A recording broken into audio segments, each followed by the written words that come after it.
BEd द्वितीय वर्ष के सभी जिज्ञासु छात्रों को प्यार भरा नमस्कार। विषय है अंडरस्टैंडिंग द सेल्फ, EPC 4, स्वयं की समझ, जिसका प्रकरण है शांति प्राप्त करने के उपाय। देखिए, पिछले व्याख्यान में हमने आपको बताया था कि शांति क्या होती है, शांति की व्यक्ति को क्यों आवश्यकता पड़ती है। प्रत्येक जीवन के प्रत्येक क्षण में हर व्यक्ति जितने भी कार्य करता है वो केवल और केवल शांति के लिए करता है। व्यक्ति के पास कितना भी धन हो, कितना भी सुख साधन हो, लेकिन यदि उसके पास शांति नहीं है, उसके मन शांत नहीं है, तो वो सारा धन उसका बेकार है, व्यर्थ है। तो आज के व्याख्यान में हम आपको बताएंगे कि शांति प्राप्त करने के कौन कौन से ऐसे तरीके हैं, यदि इनको अपनाया जाए तो जीवन में हम शांतिपूर्वक रह सकते हैं। क्योंकि जब तक शांति नहीं है तब तक सुख भी व्यक्ति को मिलना असंभव है। तो जो सबसे पहला रास्ता है वो है हमारा सत्य पर चलना। देखिए, यदि व्यक्ति सत्य पर चलता है, सत्य बोलता है, तो हजारों व्यक्ति उसे अलग अलग बात करें तब भी वो व्यक्ति एक ही बात को कहेगा। लेकिन यदि वह कहीं भी झूठ बोलता है और उसमें 4 व्यक्ति उससे 4 समय पर अलग अलग पूछते हैं, तो एक व्यक्ति से कुछ कहेगा, दूसरे व्यक्ति से कुछ कहेगा, तीसरे व्यक्ति से कुछ कहेगा और चौथे व्यक्ति से कुछ कहेगा। कहने का तात्पर्य कि उसमें कहीं न कहीं वो जो है गलती करेगा,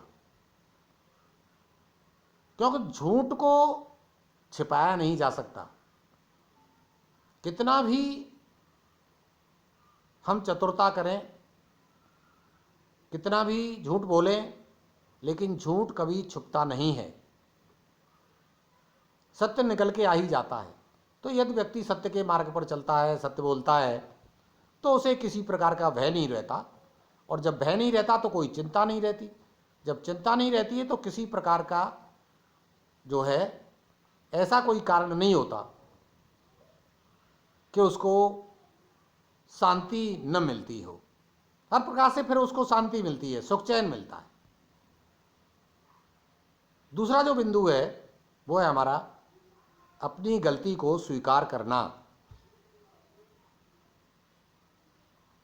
आप जानते हैं, पिछले व्याख्यानों में भी हमने बताया था कि संसार का कोई भी प्राणी ऐसा नहीं है जिससे कभी गलती न होती हो। हर व्यक्ति से गलती होती है, लेकिन गलती होते हुए उसे स्वीकार न करना सबसे बड़ी गलती है, जिसके कारण उसको घमंड उत्पन्न हो जाता है और उसका सुख चैन छिन जाता है। इसलिए यदि जाने अनजाने हो भी जाती है तो व्यक्ति को उसे स्वीकार कर लेना चाहिए। यदि वो स्वीकार कर लेता है तो उसके मन में कुछ शांति उत्पन्न हो जाती है कि भाई गलती तो हुई, लेकिन चलो मैं मानता हूँ कि हाँ गलती हो गई। तो व्यक्ति को अपनी गलतियों को स्वीकार भी करना चाहिए। और यही सबसे बड़ी बात है कि आज का जो मानव है वो अपनी गलती को स्वीकार नहीं करता है। तीसरा जो बिंदु है वो है हमारा अपने दोषों को दूसरों पर डालना। देखिए, आप जानते हैं गलती तो व्यक्ति करता है, लेकिन उस अपनी गलती को स्वीकार न करके उस गलती के दोष को दूसरे व्यक्तियों के सर पर मढ़ने का प्रयास करता है कि ये गलती मैंने नहीं की, उस व्यक्ति ने की है। जब उस व्यक्ति के लिए करता है तो उस व्यक्ति को भी क्रोध आता है, तो दोनों में शांति भंग होती है। इसलिए अपने दोष को कभी भी दूसरे व्यक्तियों के सर पर नहीं डालना चाहिए। यदि डालोगे तो आपकी शांति छिनेगी, कभी आपको शांति प्राप्त हो ही नहीं सकती। नेक्स्ट अगला जो बिंदु है वो है हमारा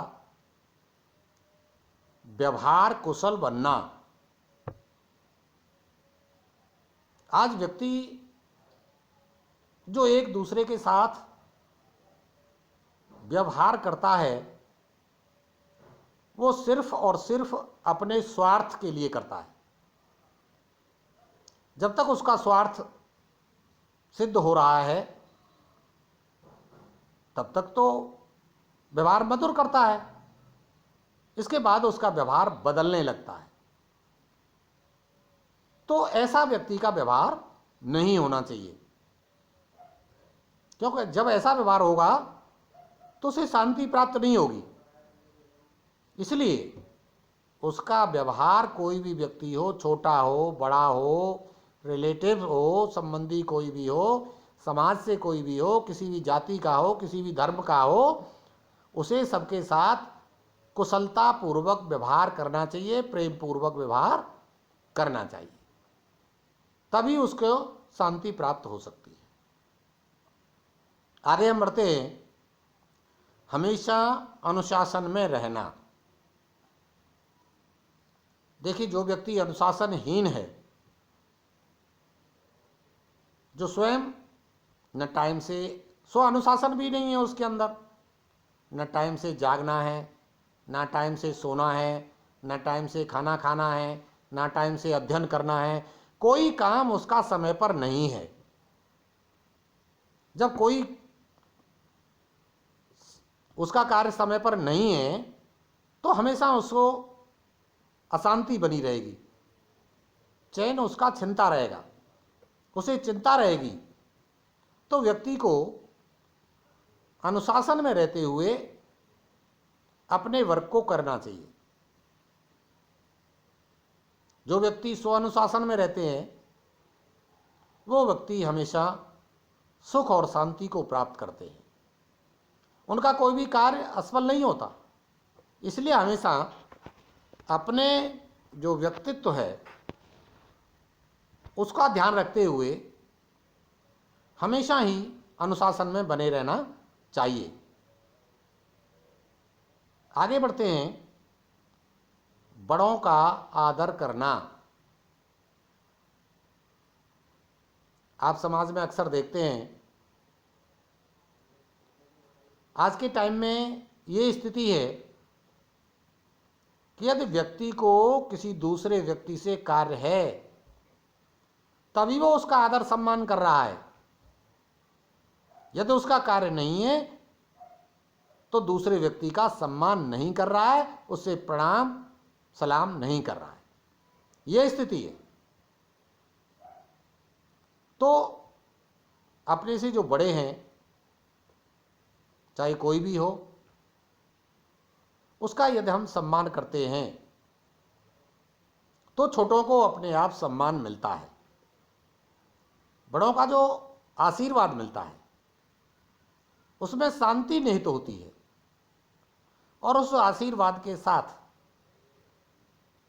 जो हमें अपने अंदर एक ऐसा अनुभव होता है जो हमको अंदर से प्रसन्न करता है, सुख देता है। तो यदि आप शांति प्राप्त करना चाहते हैं तो अपनों से जो बड़े हैं उनका आदर सम्मान होना चाहिए। इसके साथ साथ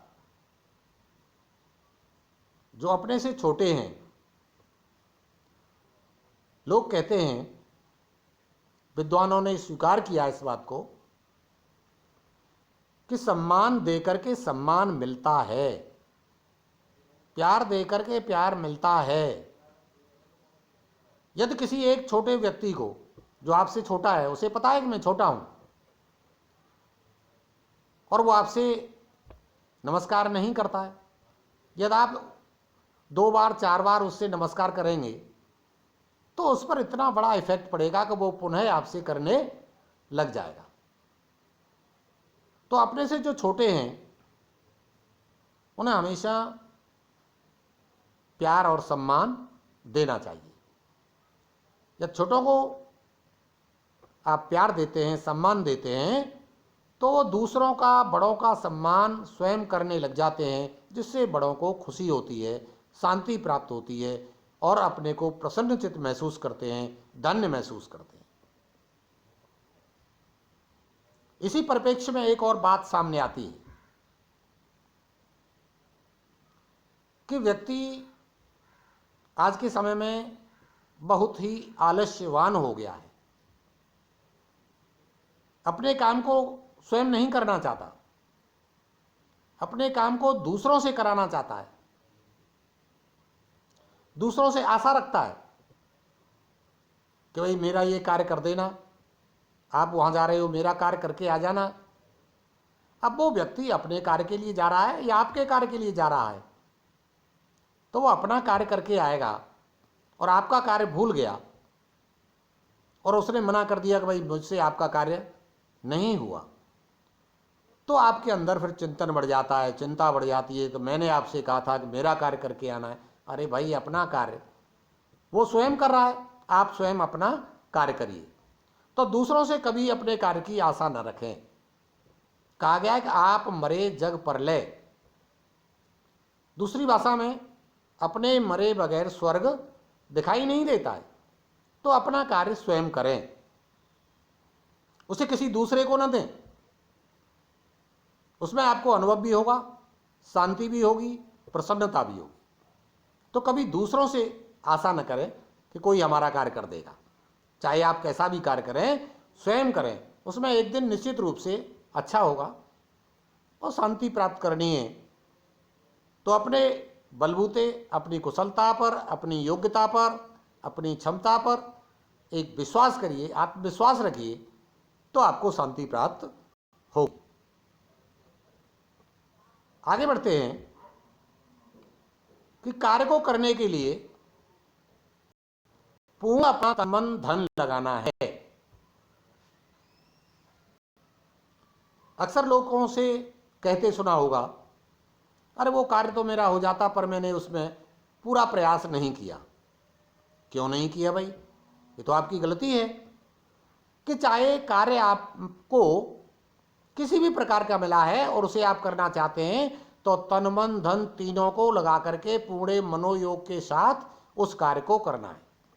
हो न हो बात अलग है, लेकिन उसमें पूर्ण रूपेण अपना योगदान प्रदान करना है। यदि आप पूर्ण रूपेण अपना योगदान प्रदान करते हैं तो वो कार्य निश्चित रूप से होगा। यदि नहीं भी होगा तो आपको मन में शांति रहेगी कि हमने कार्य पूरी तरह से कर लिया, हमने कोई कोर कसर उसमें नहीं छोड़ी है। यदि नहीं हुआ तो कोई बात नहीं। जब दूसरा व्यक्ति के भरोसे रहते हैं तो उसमें यह रहता है कि भाई अगर हम स्वयं करते, इस तरह से करते, ये करते, वो करते, तो ये कार्य हो सकता था। तो अपने कार्य के लिए कभी भी कोई कोर कसर मत छोड़ो। पूर्णता के साथ, पूर्ण अपनी ताकत लगाते हुए, अपने मन मस्तिष्क का पूर्ण प्रयोग करते हुए, अपने धन का प्रयोग करते हुए उस कार्य को पूरी ताकत के साथ करना है। आगे के लिए ये नहीं रहे कि हमने ये नहीं किया इसलिए कार्य नहीं हुआ। इसमें जो आगे हम चलते हैं कि हमेशा अपनी सोच को सकारात्मक रखना है, पॉजिटिव रखना है। कि कोई भी कार्य कर रहे हैं तो वो कार्य होगा या नहीं होगा? होगा। होगा क्यों नहीं? मुझ में ऐसी कौन सी कमी है? मेरे अंदर क्या योग्यता नहीं है? मैं भी कर सकता हूं। जब दूसरे लोग कर सकते तो मैं क्यों नहीं कर सकता? तो अपनी सोच को हमेशा सकारात्मक रखना है और वो सकारात्मक सोच आपको एक ऐसे शिखर पर ले जाकर के खड़ा कर देती है जो सफलता का शिखर होता है। और जब आपको सफलता मिलती है तो शांति मिलती है। तो शांति पानी है तो सकारात्मक सोच रखिए। और जो नकारात्मक सोच है आपकी, कोई कार्य आपके सामने आ गया, बाधा आ गई, समस्या आ गई, और इससे तो जो है कैसे हम निपटेंगे, कैसे समाप्त होगी ये समस्या, डर जाना, इसमें सफल नहीं हो सकते। तो ये जो नकारात्मक सोच है इसका आपको त्याग करना पड़ेगा। ये दुखदाई है, आपकी शांति को भंग करने वाली है। इसलिए नकारात्मक सोच को त्यागना है और जो सकारात्मक सोच है उसको आगे बढ़ाना है हमेशा। इसके बाद देखिए, और आप शांत, बहुत अच्छी शांति चाहते हैं, मन प्रसन्न चाहते हैं, तो आपको समाज के अंतर्गत परोपकार और सहयोग की भावना अपने दिल में रखनी होगी। देखिए, समाज में रहते हैं आप, जो है खाना खाने के लिए तैयार बैठे हैं और उसी समय एक भूखा व्यक्ति आ जाता है, आपको भी भूख लगी है, लेकिन यदि वो अपना खाना उस भूखे व्यक्ति को दे देते हो तो आपको खाने में जितनी खुशी होती उससे अधिक खुशी आपको उस भूखे व्यक्ति को खिलाने में होती है। खिलाने वाला हमेशा बड़ा होता है। तो समाज में कभी भी व्यक्ति को खाने की इच्छा मत करो, खिलाने की इच्छा करो। खिलाने वाला बड़ा है। खिलाने में जो आनंद आता है वो खाने में आनंद नहीं आता। खिलाने में जो शांति आती है खाने में शांति नहीं मिलती। तो दूसरे का जितना उपयोग आप उसके परोपकार करने में हो सकता है करिए।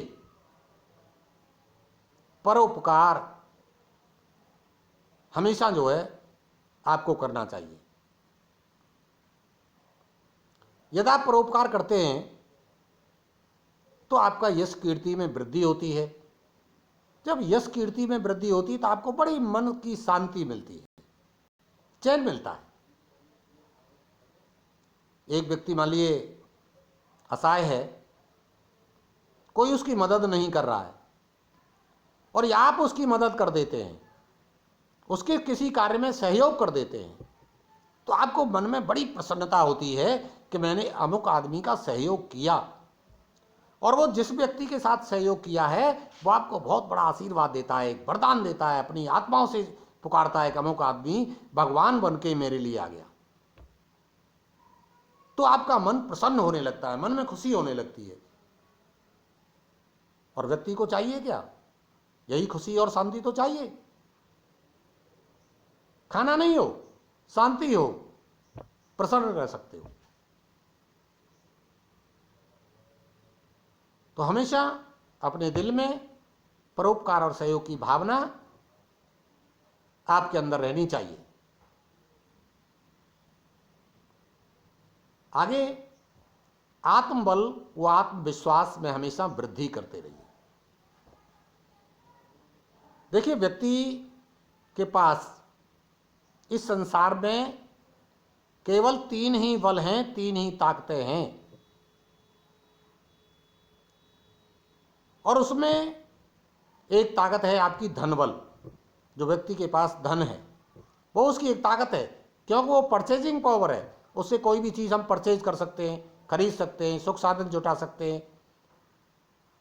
दूसरी उसकी जो ताकत है वो है भुजबल, कि उसका शरीर स्वस्थ होना चाहिए।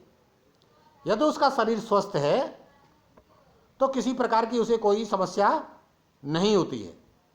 शरीर में ताकत है तो ताकत से भुजाओं के बल पर कोई भी कार्य वो कर सकता है, जो सक्षम है।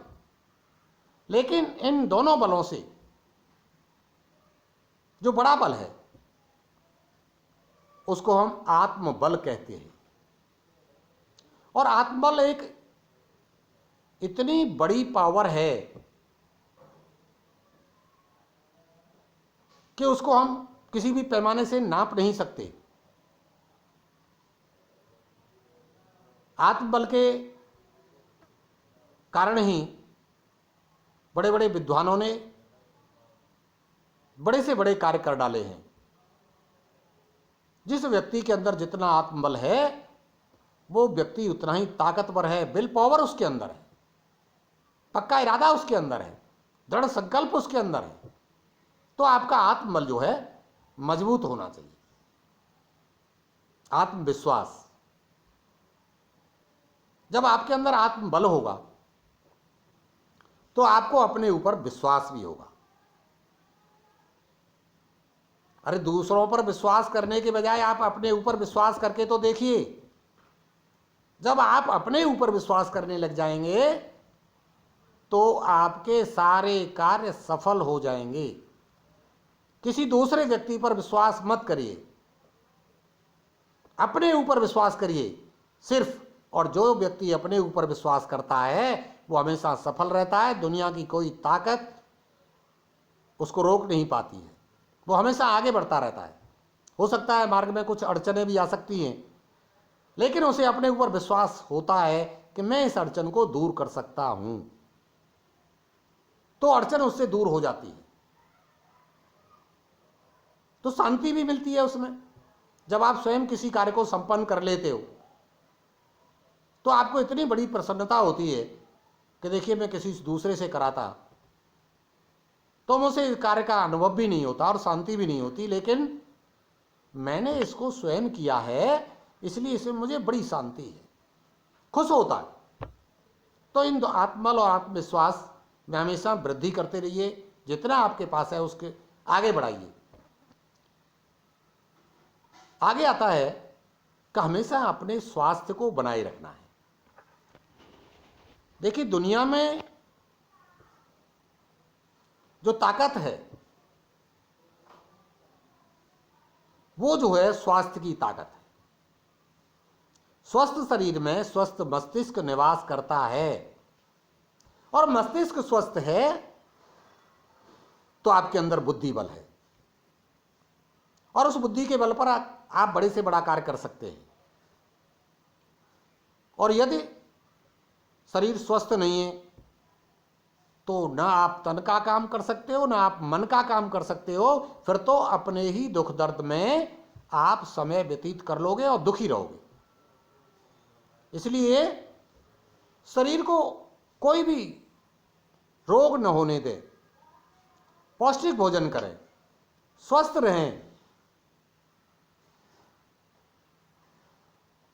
तो यदि हम ऐसा करते हैं, शरीर को स्वस्थ रखते हैं, तो हमेशा जीवन में सुख शांति पूर्वक रह पाते हैं। और स्वास्थ्य सबसे बड़ा धन है। रोग का व्यक्ति जीवन भर दुखी रहता है। आपने देखा होगा धन बहुत है, खाने पीने की बहुत सारी पौष्टिक चीजें हैं, स्वास्थ्य खराब है, डॉक्टर ने कह दिया ये नहीं खाना है, ये नहीं खाना है, ये नहीं खाना है, अब आप खा नहीं सकते क्योंकि स्वास्थ्य ठीक नहीं है, पचेगा नहीं, बीमार और बढ़ जाएंगे। और यदि शरीर स्वस्थ है तो आप जो भी खाएंगे वो आप डाइजेस्ट करेंगे, वो आपको पचेगा, खून बनेगा और स्वस्थ होते चले जाएंगे। तो हमेशा अपने शरीर को स्वस्थ रखने का प्रयास करेंगे तो आपको शांति रहेगी। इसके बाद आता है देखिए कि अपने जीवन में हर व्यक्ति के सामने बड़ी बड़ी समस्याएं आती हैं। कोई भी व्यक्ति ऐसा नहीं है जिसको जीवन में समस्याएं ना आती हो। समस्याएं सबके सामने आती हैं, छोटा हो, बड़ा हो, वृद्ध हो, नौजवान हो, धनवान हो, जवान हो, कैसा भी हो, सभी समस्याग्रस्त हैं। तो समस्याओं से डरना नहीं है, तो समस्याओं से बिना डरे हुए उन समस्याओं का समाधान करना है, उनका समाधान खोजना है। अगर डरेंगे तो समस्या का समाधान ही नहीं कर पाएंगे। इसलिए समस्या से बिना डरे हुए उनका समाधान खोजिए। ये सबसे बड़ी शांति की चीज है, शांति धारण करने के लिए। आपको अपने मन में दयालुता रखनी है, हर व्यक्ति के प्रति दयालु रहिए, न्यायप्रिय रहिए, न्याय की बात कहिए, न्याय के साथ रहिए। अपने मन में एक उदारता का भाव, उदार बन के रहिए। कभी भी उतावलापन धारण नहीं करना चाहिए। कोई क्रिया हुई है, कोई समस्या हुई है, आई है, तो धैर्य पूर्वक उसका सामना करो, धैर्य धारण करो। हो सकता है आज आपका समय खराब हो, कल अच्छा समय आएगा, और उस अच्छे समय के साथ आपने धैर्य धारण किया है, उस समय का, अच्छे समय का इंतजार किया है, तो उस समय पर वो कार्य होगा तो आपको मन में शांति मिलेगी। तो शांति के लिए आवश्यक है कि धैर्य धारण करें, उदार रहें, न्यायप्रिय बने और दयालुता के लिए कार्य करें। एक और सबसे बड़ी जो चीज है, किसी भी कार्य को आप करते हैं तो आप अपने अंदर साहस रखिए। हारिए न हिम्मत, बिसारिए न राम। कभी भी किसी कार्य को करने से पीछे नहीं हटे। जब आप कार्य को करने से पीछे नहीं हटेंगे, इतना साहस रखेंगे, तो आप उसमें सफलता को प्राप्त करेंगे। जब सफलता मिलेगी तो शांति भी मिलेगी। अर्थशास्त्र का सबसे बड़ा सिद्धांत यह है कि उद्यम तो आप कर सकते हैं, व्यवसाय आप कर सकते हैं, लेकिन जो जोखिम उठाने का साहस है वो आपके अंदर नहीं है, तो आप कुछ नहीं कर सकते। तो सदा कोई भी कार्य जब आप करते हैं तो साहस पूर्वक करिए, शांति रहेगी। और देखिए, कोई भी आप कार्य करते हैं, किसी भी प्रकार का आप कार्य करते हैं, वो कार्य दो ही प्रकार का होना चाहिए। या तो वो मानव हित का कार्य हो अथवा राष्ट्र हित का कार्य हो। यदि हम मानव हित का कार्य नहीं करते तो हमारे मन में अशांति आ जाती है, राष्ट्र हित का कार्य नहीं करते तो हमारे मन में अशांति आ जाती है। इसलिए जो भी हम कार्य करें उसे ठीक प्रकार से देख लें कि वो मानव हित या राष्ट्र हित में है अथवा नहीं है। यदि नहीं है तो अशांति होगी। इसलिए शांति धारण करने के लिए मानव हित या राष्ट्र हित का कार्य होना चाहिए। दूसरी है कि व्यक्ति देखिए जन्म लेता है, दूसरे वर्ष से ही जब वो छोटा होता है उसका जन्मदिन मनाना प्रारंभ कर देते हैं, और हमेशा व्यक्ति, समाज, परिवार याद रखता है कि अमुक व्यक्ति का जन्म जो है उस समय हुआ था। लेकिन कोई भी व्यक्ति मृत्यु को याद नहीं रखता कि जब मैंने जन्म लिया है तो मेरी भी मृत्यु होगी। उसके मन में तो यह धारणा बनी रहती है कि मेरी तो कभी मृत्यु होगी नहीं। जानता तो है लेकिन धारणा नहीं रखता। कि जो व्यक्ति ये पता रहेगा कि मेरी भी एक दिन मृत्यु होगी, वो गलत कार्य नहीं करेगा और प्रसन्नता पूर्वक रहेगा, शांति उसके मन में रहेगी। तो यदि आपको प्रसन्न रहना है, शांति से रहना है, तो जन्मदिन के साथ साथ अपनी मृत्यु को भी याद रखिए। यदि मृत्यु को याद रखते हैं तो शांति अपने आप आपको प्राप्त हो जाएगी। दूरदृष्टि रखिए। जो भी आप कार्य करते हैं उसका परिणाम देखिए कि दूरदृष्टि में जाकर के आज उसका परिणाम कुछ भी हो सकता है, लेकिन उसका अंतिम परिणाम, आगे चल के जो परिणाम मिले वो अच्छा होना चाहिए। पक्का इरादा, कोई कार्य करना है, इरादा पक्का रखना चाहिए। ये नहीं, ढोलमोल रवैया नहीं होना चाहिए। आज हम इस कार्य को कर रहे हैं, अरे इसको छोड़ दो दूसरा कार्य कर लेते हैं, इसको छोड़ दो तीसरा कार्य कर लेते हैं। नहीं, किसी कार्य के प्रति पक्का इरादा यदि आप रखते हैं तो निश्चित रूप से शांतिपूर्वक अपने कार्य को संपन्न कर सकते हैं और शांति को प्राप्त कर सकते हैं। देखिए, यदि वास्तव में रूप में पूछा जाए तो संसार का कोई भी व्यक्ति ऐसा नहीं है जो पूर्ण रूप से सुखी हो। हर व्यक्ति, चाहे वो संसार का बड़े से बड़ा संत क्यों नहीं हो, कितना भी धनवान क्यों नहीं हो, लेकिन 100% सुखी कोई नहीं है। हर व्यक्ति को अपनी कुछ चिंताएं हैं, अपने कुछ दुख हैं। तो कहने का तात्पर्य है कि हर व्यक्ति के जीवन में सुख दुख आते हैं, सुख दुख का एक जोड़ा है। तो दोनों के समय उसको शांतिपूर्वक समान रूप से रहना चाहिए। सुख में उसको घमंड नहीं करना चाहिए और दुख में इतना दुखी नहीं होना चाहिए कि वो अपने कार्य को भी छोड़ जाए, तभी उसको शांति मिल सकती है। इसके बाद एक और, समाज में हम जब कार्य करते हैं तो जितने नैतिक कार्य हैं, नैतिकता धारण करने वाले कार्य हैं, उन्हीं कार्यों को हमें करना चाहिए।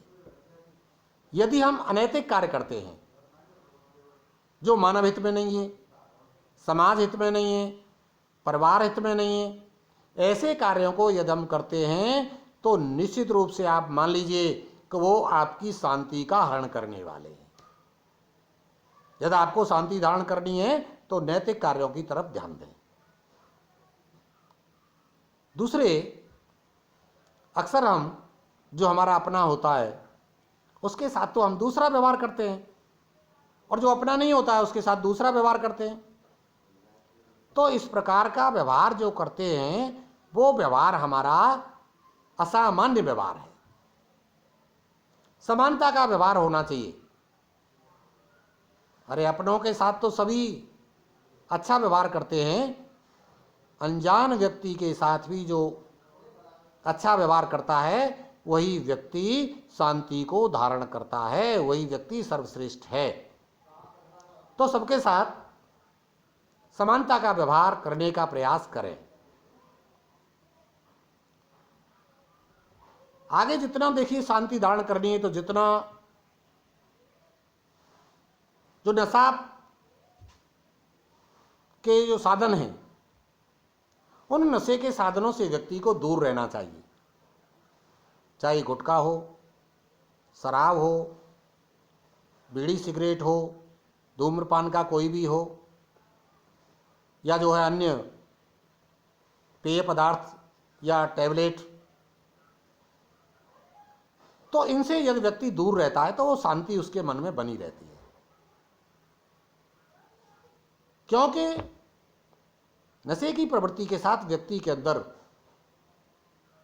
जो मानसिक अस्थिरता आती है, चिंतन आता है, चिंताएं बढ़ती हैं, तन मन धन से नुकसान होता है, उससे उसके मन मस्तिष्क पर अशांति आ जाती है और उसको चैन नहीं मिलता। तो यदि शांति धारण करनी है तो इससे व्यक्ति को दूर रहना है। जब व्यक्ति जो संगति करता है, किसी ऐसी संगति में पड़ जाता है जो दुष्टों की संगति है, आसुरी प्रवृत्ति वाले लोगों की संगति है, चोरों की संगति है, विश्वासघात करने वालों की संगति है, मर्डर करने वालों की संगति है, शॉर्टकट साधन से संपन्न होने वालों की संगति है। कहने का तात्पर्य कुसंगति, कुसंगति में व्यक्ति को नहीं रहना है, और जो कुसंगति वाले व्यक्ति हैं उनसे कोसों दूर रहना है। यदि आप उनसे दूर रहते हैं तो आपके मन मस्तिष्क में शांति बनी रहेगी। ऐसा हमारे रामचरितमानस के अंदर कहा गया है कि सठ सुधरें सत संगत पाई। जो सठ होते हैं, आसुरी प्रवृत्ति के लोग होते हैं, दुष्ट लोग होते हैं, वो अच्छी संगति से सुधर जाते हैं। तो अच्छे लोगों को उनकी संगति नहीं करनी चाहिए। अगर असुर प्रवृत्ति का लोग, दुष्ट व्यक्ति किसी अच्छे व्यक्ति की संगति करता है तो उसमें सुधार हो जाता है। तो हमें आज जिन जिन बिंदुओं के संबंध में हमने आपसे चर्चा की है, यदि उन बिंदुओं पर हम जो है चर्चा करते हैं, मनन करते हैं, चिंतन करते हैं और उनको धारण करते हैं। देखिए, किसी अच्छे नियम को धारण करना कठिन कार्य जरूर है, लेकिन ऐसा नहीं है कि न कर सके, कर सकते हैं। हर अच्छे कार्य में कठिनाइयाँ आती हैं, ये निश्चित है, लेकिन कठिनाइयों का सामना करते हुए यदि हम आज के सभी बिंदुओं को धारण करते हैं तो मैं आशा और विश्वास के साथ कह सकता हूं कि उस व्यक्ति के जीवन में कभी भी अशांति हो ही नहीं सकती। वो व्यक्ति अपने ऊपर, ईश्वर के ऊपर पूर्ण रूप से विश्वास करे, इन नियमों का पालन करे, तो उसके जीवन में हमेशा शांति रहेगी, सुख रहेगा, मन प्रसन्न रहेगा और व्यक्ति चाहता भी यही है। इसलिए ये जीवन जीने की एक कला है, ये आपका विषय ही नहीं है। तो व्यक्ति को जीवन जीने की जो कला है वो सीखनी चाहिए, उसका प्रैक्टिकल करना चाहिए, उसका प्रयोग करना चाहिए, क्योंकि हम समाज में रहते हैं और समाज में हर व्यक्ति सुख से रहना चाहता है, जीवन को सुखपूर्वक बनाना चाहता है, शांति धारण करना चाहता है। जब आप परेशान हो जाते हैं तो कहते हैं भाई मुझे शांति से सोने दो, शांति से बैठने दो, शांति से उठने दो, शांति से कार्य करने दो। तो शांति प्राप्त करनी है तो इन बिंदुओं पर चलना है। मैं आशा करता हूं आप जरूर जो है इस पर चलने का प्रयास करेंगे, जीवन में निर्धारण करेंगे और इस विषय को विशेष महत्व देते हुए इस पर चलने का प्रयास करेंगे, शांति से रहेंगे। आज के लिए इतना ही। अगले अध्याय में फिर एक नया प्रकरण लेकर के हम आपके सामने उपस्थित होंगे। बहुत बहुत धन्यवाद। और यदि आपको ये बातें अच्छी लगती हैं, विषय अच्छा लगता है, प्रकरण अच्छा लगता है, तो लाइक ज़रूर करिए उसको, पता चले हमको भाई कितने लोग इसको पसंद करते हैं। कोई कमियां हैं तो उन्हें आप टिप्पणी करके बताएं कि ये कमी है, इसमें ये सुधार और होना चाहिए, उसका हम प्रयास करेंगे। साथ ही साथ जो हमारा चैनल है उस चैनल को आप सब्सक्राइब करें, अधिक से अधिक अपने दोस्तों को सब्सक्राइब करवाएं और उस दोस्त भी आपके अधिक से अधिक लाभ ले सकें। बहुत बहुत धन्यवाद। थैंक्स। प्यार भरा नमस्कार। जय हिंद, जय भारत।